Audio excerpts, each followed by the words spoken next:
Isang dalagita pinagsamantalahan umano ng isang binatang dayo sa Batangas. Ayon sa lumabas na resulta ng medical legal ni Lea, positibong ginahasa ang biktima. Ito rin ang ginamit na resibo upang maisampa ang kasong rape laban kay Jayron Aringo. Tinakot niya lang po ako. Pagkahigit niya po sa akin, tinatakot niya po ako na papatayin daw po ako pag di daw po ako sumunod sa kanya. Yan po, 4 years old pa lang iniwan ng ina. Inaaw ko po ngayon sa hirap. Kaya po, malamang galit ko. Hindi po namin sila pinababayaan. Kung saan man po yung lakad na pupunta, naroon po ang presensya ko. Naroon po ang presensya ng aming service. At nito lang October 12, 2023, ibinaba na ang warrant of arrest laban kay Jayron.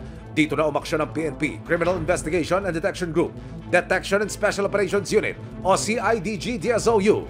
Ayon sa CIDG-DSOU, top 2 city level most wanted ang suspect na si Jayron. Colonel, papaano ho nakarating sa inyo yung warrant of arrest? Saan ho nag-ugat itong police operation na ito, sir?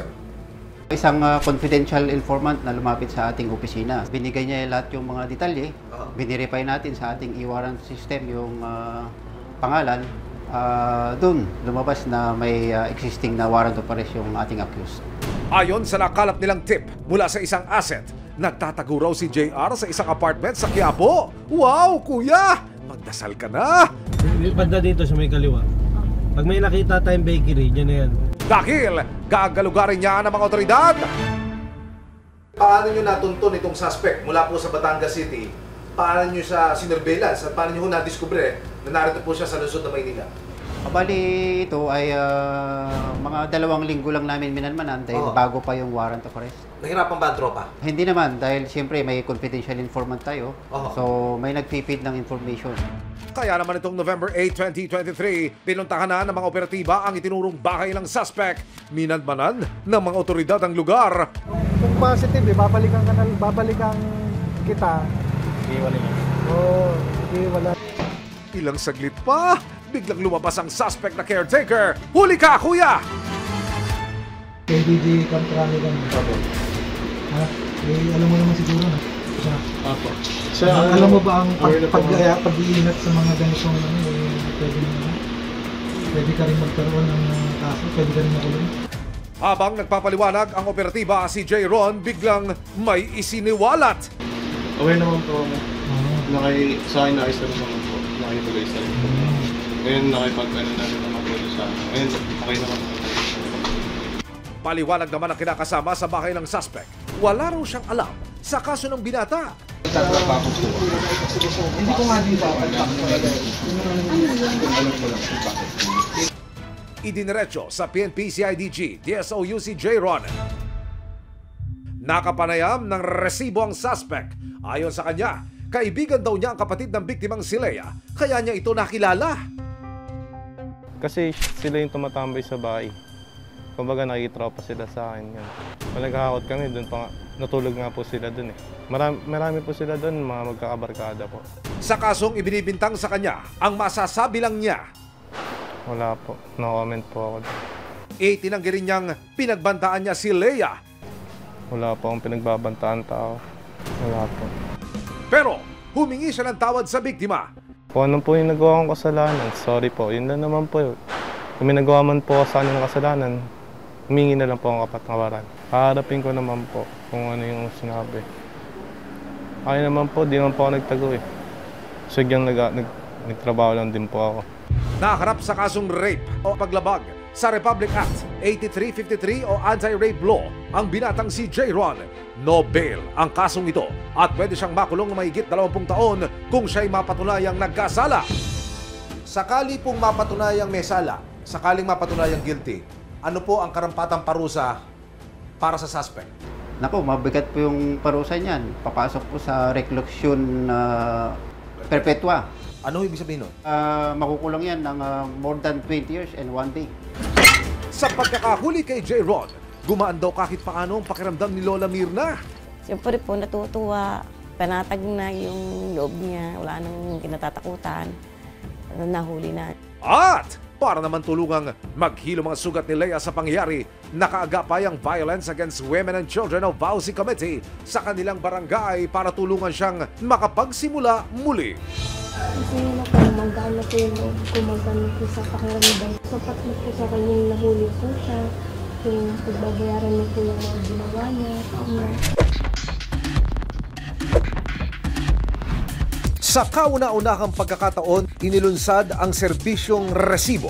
Isang public service caravan kung saan ang programa namin mismo ang darayo sa inyong mga lugar para tumanggap ng sumbong at reklamo. Mga kapuso, narito po tayo ngayon sa Davao City People's Park. Bilang bahagi ng layunin ng programang Resibo, Walang Lusot ang May Atraso, na maipakilala sa buong Pilipinas ang adikain ng programa na tumulong at tugunan ng sumbong at reklamo ng ating mga kabayan. Tumulak po tayo dito sa Mindanao para personal na asikasuhin ang hinaing ng ating mga kapuso. Katuwang ang Social Security System, Philippine Statistics Authority, National Bureau of Investigation at ilang volunteer lawyers mula sa Davao Lady Lawyers Association o DALAS. Pahigit 100 kapuso ang nakiisa at nabigyan ng payong legal at natulungan ng mga nakilahok na government agencies. Isa sa mga dumayo sa serbisyong resibo, si Tatay Armando. Hindi mapigilan ni Tatay ang maging emosyonal habang ikinukwento sa akin ang pag-ghost sa kanya ng taong may atraso sa kanya na 39,000 pesos. Kasi matagal na yung utang na yan, hindi niya ako nabayaran. Kailangan ko yun, ang pera, kasi na-mild stroke ako. Sa tulong ng ating volunteer lawyer, binigyan ng payong legal si Tatay Armando kung paano niya makukuha ang perang nararapat para sa kanya. Masalamat ako sa GMA, sa inyo po, narinig kayo sa TV, nandito kayo ngayon, kaya sumadya ako ngayon nagpunta dito para matulungan niyo ako. Maraming salamat po, Neil. Nakilala rin namin ang mag-inang sina alias Emma at Jam. Ayon kay Aling Emma, na-dismiss ang kasong rape na isinampa nila laban sa mag-asawa na umabuso sa kanyang apo. Hanggang ngayon, ilang taon na ang kaso pero maiyak. Sir, parang gusto ko siyang anong gagawin ko sa kanya pero hindi ko sasabihin. Hindi ko makaya. Ano po, Lola, naging reaksyon ninyo nung binasura, dinismiss ng korte itong reklamo ninyo? Parang nagkatruma ko, sir, kahit saan ako nagpunta. Nagpunta ako doon sa sa DSWD at saka sa police station. Sabi nila mag-refilan daw kami. Inilapit namin ang kaso ni Emma sa volunteer lawyers para malaman ang kanilang magiging susunod na hakbang.